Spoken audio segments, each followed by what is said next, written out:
I'm hiding out here with my goats so that I can film this without any interruptions. Guys are so funny. Maybe this will be too distracting.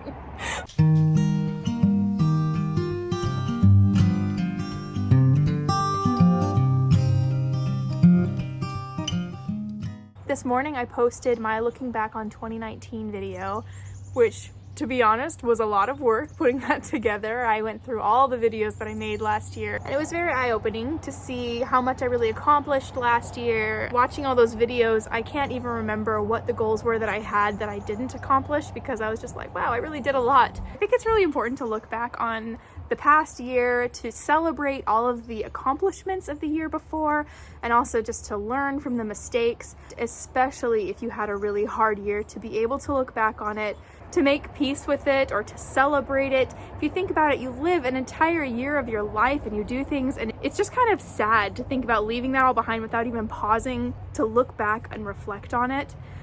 And so I decided that was important to me. That being said, I feel like the danger of looking back can be that sometimes we tend to glorify or glamorize the past, or it's easy for me to think, oh, I was so much more productive back then. Somehow things were easier. And I think that's because in hindsight, we forget that it was just as hard then to accomplish the things that we accomplished as it is now to try to accomplish new things. That there were obstacles that I had to overcome last year, even during those times when I was super productive and getting up at 5 a.m. and exercising and writing and doing all these things. I can watch videos of myself doing that and think like, wow, what's happened? How come I'm not that person anymore? And I admit, after compiling that looking back on 2019 video for about a day or two, I was kind of in a funk where I was just really missing my old life. I was missing Utah. I was missing that time when it was just me and Patrick and Simon. In hindsight, it seems like I had all the time in the world and no distractions, but the truth of it is, there were obstacles back then that I had to overcome, and just because I have different obstacles now, it doesn't mean that it's any harder now than it was then. It's just hard in a different way. And so I think that's an important thing to acknowledge, and that's kind of what I'm going through right now, is that I am learning what my new productive life looks like. I'm having to reinvent that productive schedule. I'm really proud of myself that I got to a place last year where I knew what worked for me, and where I knew what time I needed to get up in the morning, what time I needed to go to bed at night, when I needed to do my grocery shopping. I feel like I really got it all down, not to the T, but really close to the T.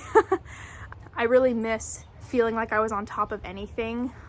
And I knew this was going to happen moving here. I always tell myself that it's not good to be too comfortable, because growth can't happen in your comfort zone. And Patrick and I knew that when we made the move to Oregon, we were really going to shake up our lives and be uncomfortable for a while, and then it would take a while to come into ourselves again and to find our schedule and our baseline.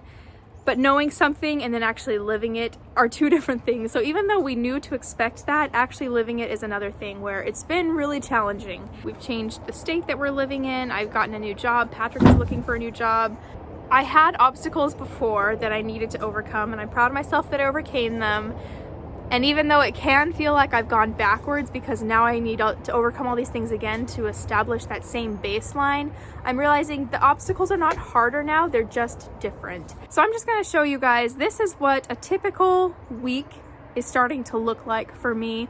And again, this is a brand new job. I'm still trying to figure things out, so this is not fine-tuned in any way. This is just kind of how a typical week goes for me. So it is Monday, and Monday begins my work week. So I wake up bright and early, well, dark and early at 5 o'clock a.m. I usually set my clothes out the night before to save some time in the morning, and I get all dressed and ready to go. It's about a 40-minute commute to work, and I don't want to have to wake up any earlier than 5, and so the more I can do the night before to prep, the easier it is for me in the morning. I leave at about 6 o'clock, 6:15-ish for work. As you can see, it is really dark outside. While I'm at work, I have an hour-long lunch. I can go and walk to Barnes & Noble and work on my book for an hour while I eat my lunch. Usually after work, I go and pick up Patrick wherever he is. He rides his bike to the downtown area close to where we live, and he'll usually work on his computer on his various projects. Well, I'll meet up with him there, and then sometimes I'll work on my book a little bit more while he's finishing up his projects for the day. When I come home, I will talk with my family for a little bit. Patrick is trying to teach me how to play guitar, and so sometimes I'll come home and practice guitar for a little bit. I come home and Patrick and I just keep working on our projects. I work on my book or I edit videos, and that's how a typical Monday looks. Today is Tuesday, which is my day off work, and so I'm spending it with Patrick. We just ate at IHOP, and now we're gonna go explore the downtown area. Tuesdays typically look not typical at all. They're completely different every single time.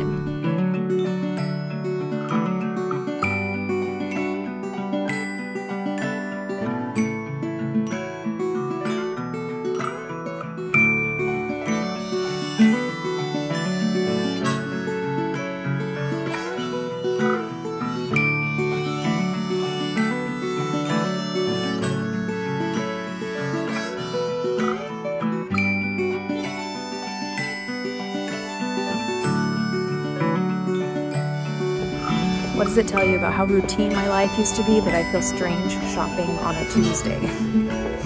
Right now I'm looking for more little colored tabs because I have used up all of mine in my beta organization process. These guys, go through them like crazy. In fact, maybe I should not even bother using them anymore, but whatever, I'm gonna get some more. And then I lay out my clothes for the next morning and I do it all over again.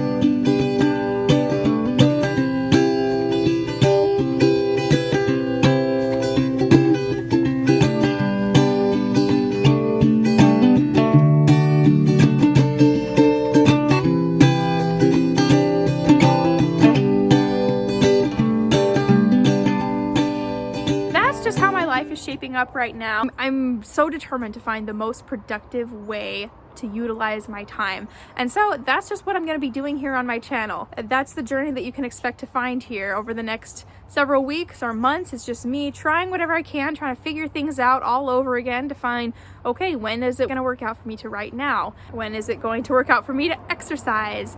And then I've got a few other changes coming up in my life too that are going to take up more time, which I don't want to spoil by saying them right now because I'm afraid that they won't happen if I say them. So I'll hold off and just let you know an announcement may be coming. That being said, I think I'm gonna wrap up this video now and go for a walk with Patrick because it's Sunday today. We just got back from church, we had some lunch, and now we're gonna go for a walk. Now I really want to know, what are the obstacles that you have to writing? What are the players on your board that you're trying to work around, and how do you find is the best way to do that? Have you found a way? Are you currently trying to figure that out? And I feel like you never really get to a place where you have it down perfectly because life is ever changing. There's always new elements being added, other elements being taken away. And it's just, this is the journey of life, and this is the writer journey. It's just constantly trying to work with what you're dealt. Let me know how you guys are doing and what you found that works for you. That's all I have to say today. Thank you guys so much for watching, and I will talk to you later. Bye. Oh, you gonna eat me?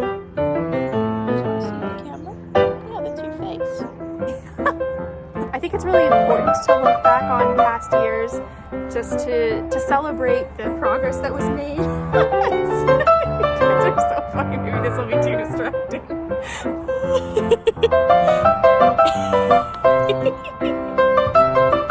Oh my gosh, so distracting. Rain, would you come and take a walk with me? We'll cross over the mountains and we'll reach the pale blue sea. I love you, I'm so glad